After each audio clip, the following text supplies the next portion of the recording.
All right, we are following breaking news. Stormy Daniels and the sketch. Stormy Daniels and her attorney have promised for quite some time now that they would be releasing a sketch of the man that Stormy Daniels says threatened her years ago to stay quiet about her alleged affair with Donald Trump and threatened her while she was with her child. She's now speaking out.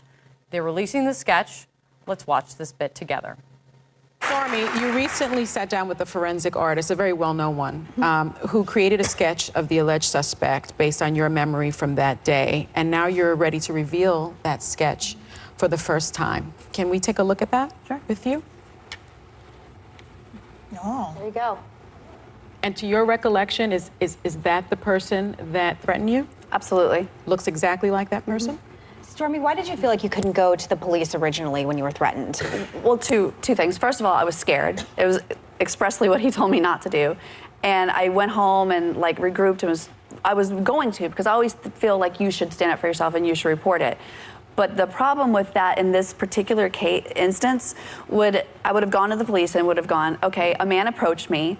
This is what he said to me. He told me to leave Mr. Trump alone. And their very next question, the detective would have asked me, why would somebody tell you to leave Mr. Trump alone? And I would have had to answer that question, which was not public at the time, and I would have had to tell an entire police department, and police reports are public record, I know that for a fact, I had sex with Donald Trump. And then the whole world would have known, and I was in the process of trying to quiet that or figure out what to do, and honestly, I was just afraid, and I didn't want everyone to know. I didn't want my family to find out that way. I didn't want my life turned upside down. When you were speaking to news organizations, though, and Michael, maybe you can talk to this too, including ABC, you never brought up the threat. So why now? Because I knew I would be asked the question that you were asked. You just asked me, why didn't you say anything? And I did tell quite a few people, actually, from back then. And who did you tell? I told family members and 2 friends and people that I worked with.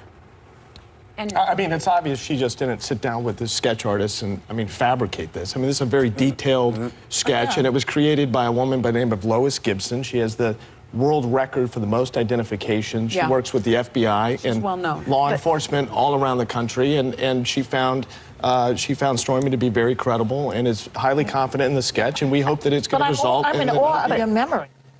All right, so they released the sketch just now, and they're also, I'm being told, they're offering a $100,000 reward, Stormy Daniels, her attorney, for anyone who can positively identify this man, the man in the sketch. MJ Lee is here. CNN's MJ Lee is here. Caroline Polisi still with me.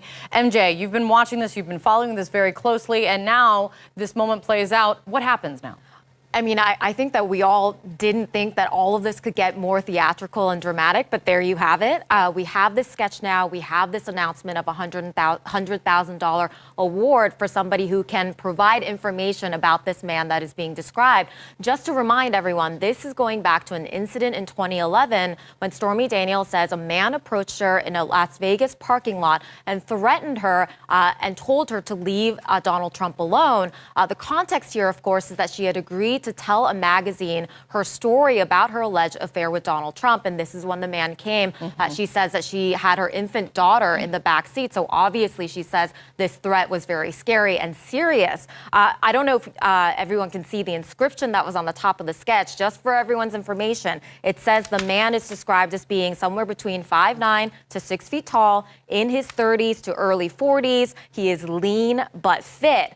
Now, I just want to remind everyone that this is 7 years later, and Stormy Daniels is insisting that even though many years have passed, the memory of his face is really burned into her memory, and she could ID him even to this day. But I think another sort of legal context that is very important to keep in mind is that this sketch and this man actually has nothing to do with the lawsuit. The lawsuit that she has filed against Michael Cohen, that Donald Trump is involved in, has nothing to do with this threat. It has to do with her wanting to get out of this NDA. The reason she is doing this is, one, I think, because they very much want to stay relevant and want to stay in the headlines. But I think in the bigger picture, they want to paint a picture of a woman who is a victim, something nefarious that is going on with either Donald Trump or some of his associates. That is sort of the image that she would like to paint as this lawsuit is sort of going on a parallel track. What do you think, Caroline? Because that's exactly what I was going to ask. How does this man, this sketch, how does this how is this key to the puzzle that we are looking at? Right. Well, we've heard from Michael Avenatti on and off over the course of the past few weeks playing coy. Remember, he was set to release this image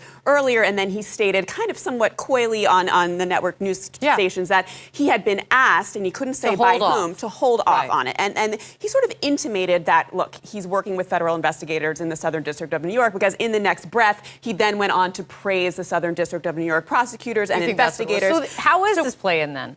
Well, certainly, it seems like there's definitely more to this story. I think it has Keith Davidson's fingerprints all over it. I think that that's going to be sort of the next guy to go down in this investigation. Look, prosecutors don't believe in coincidences, and so the fact that Keith Davidson was a lawyer for all of these women in the hush money agreements on the other side with Michael Cohen, that's not a coincidence, and I think that's where it's going next. And the most immediate, what does law enforcement do with this sketch? A detailed sketch, but one that's 7 years, from a memory, 7 years ago, and they're putting it out in the public. Right. Well, this is not a law enforcement sketch, just to be clear. So Avenatti and Stormy Daniels sort of took this on themselves. Now, it's not to say that state investigators in Las Vegas or Nevada, if you will, would be interested in this. This really isn't a federal issue. This is more of a sort of a state criminal issue. That's interesting.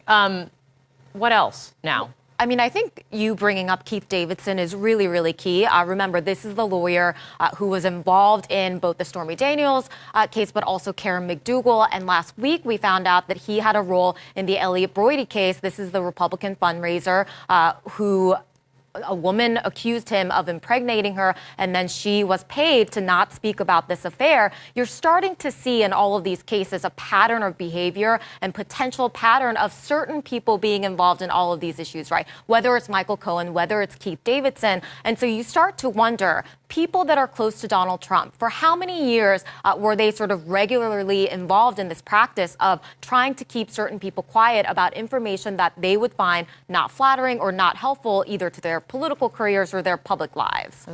So Stormy Daniels speaking out, they're releasing this long-awaited sketch now, $100,000 for any information that would lead to the identification of the man in that sketch.